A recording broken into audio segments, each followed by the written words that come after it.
তোর বোনকে আমার কাছে বিক্রি করে দে। আমি বললাম বেস্ট ফ্রেন্ডের পরিচয় দিলি?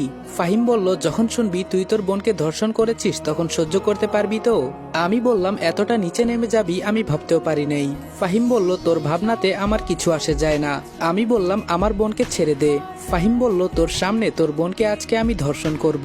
আমি বললাম, প্লিজ ফাহিম, তুই আমার সাথে যা ইচ্ছা কর, তবুও আমার বোনকে ছেড়ে দে। ফাহিম বলল, তোর সাথে বন্ধুত্ব করার যে একটা কারণ আছে। আমি বললাম, আমি যদি জানতাম কখনো তোকে আমার বেস্ট ফ্রেন্ড করতাম না। ফাহিম বলল, সত্যি তোর বোন অনেক সুন্দর, আজকে অনেক মজা হবে।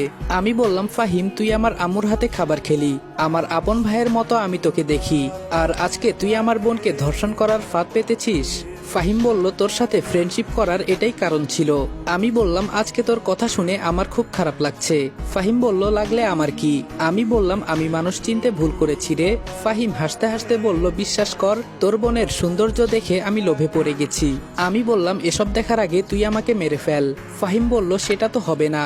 আমি বললাম, তোর কাছে আমার বোনের জান ভিক্ষা চাই, ছেড়ে দে ওকে। ফাহিম বলল, মাফ করিস বন্ধু, এটা পারবো না। আমি বললাম, ও মাত্র ক্লাস 10-এ পড়ে, পিচ্চি একটা মেয়ে। ফাহিম বলল, ছোট মেয়েদের খেতে অনেক মজা হয়, জানিস না তুই? আমি বললাম, প্লিজ ফাহিম, শেষবারের মতো একটা অনুরোধ করলাম, তুই এটা রাখ, তোর কাছে আর কিছুই চাইবো না আমি। ফাহিম বলল, আমার কাছে কিছু চাইবার ক্ষমতা নাই তোর, আমি তোর কিছুই হই না। আমি বললাম, এতদিন তাহলে কি ছিলি আমার? ফাহিম বলল, তোর বোনকে কিভাবে নির্জনে আনা যায় তার চিন্তা ভাবনা করতাম সব সময়। তোর মা তো তোর বোনকে সবসময় নজর এড়াতেই দিত না। আমি বললাম, তাহলে তোর মোট কথা ওকে তুই ছাড়বি না?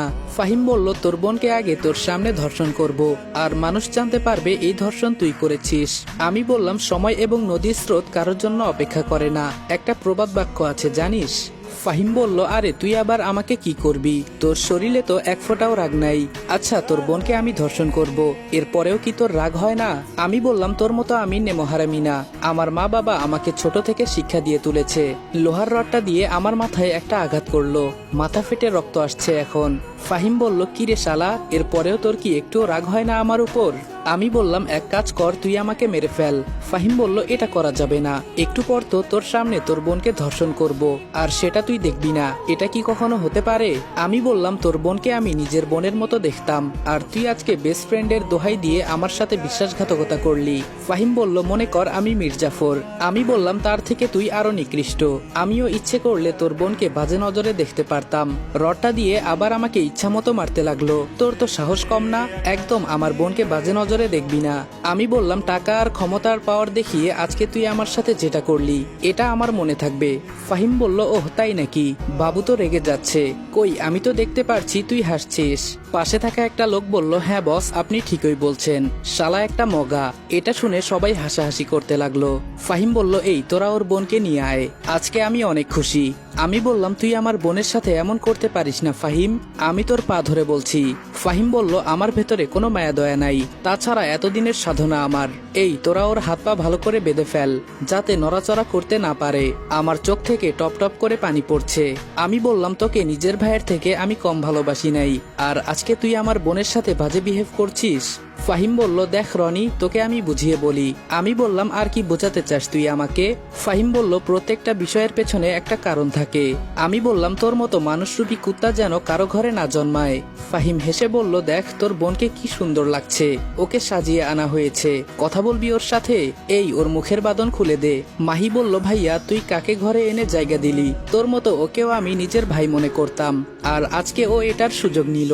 ফাহিম বলল, এসব ইমোশনাল কথা আমার সামনে বলবি না।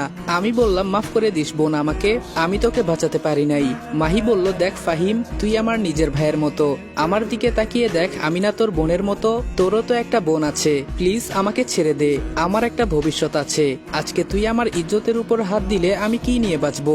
ফাহিম বলল, এত সাধনার পর আমি তোকে পেয়েছি, তুই নিজে রেডি হবি নাকি আমাকে সব টেনে খুলতে হবে? আমি বললাম, ফাহিম তুই যা বলবি আমি তাই করব, প্লিজ তবুও আমার বোনকে ছেড়ে দে। ফাহিম বলল, একটা কুকুরের সামনে একটা মাংসের হাড্ডি রাখা হলো, সে যেভাবেই হোক যে কোনো কিছুর বিনিময়ে হলেও এটা নিয়ে ছাড়বে, বুঝতে পারলি তো? আমি বললাম, তুই যে মানুষরূপী কুকুর তার প্রমাণ দিলি তুই। এটা বলতেই ফাহিমের লোক এসে আমাকে মারতে লাগলো।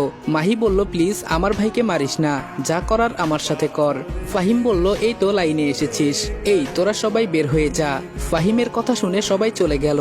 ফাহিম বলল, রনি তোর কি এখনো আমার উপরে রাগ হয় না? আমি বললাম, আমি এত কিছু জানি না, তুই আমার বোনকে মাফ করে দে। আমি পতিতা পল্লীতে গিয়ে তুই যাকেই পছন্দ করবি আমি তাকেই এনে দিব। ফাহিম বলল, হবে না রে। ফাহিম মাহির কাপড় টেনে খুলে ফেলেছে। আমি চোখ বন্ধ করে আছি। মাহি বলল, ভাইয়া শেষবারের মতো একটা কথা বলি,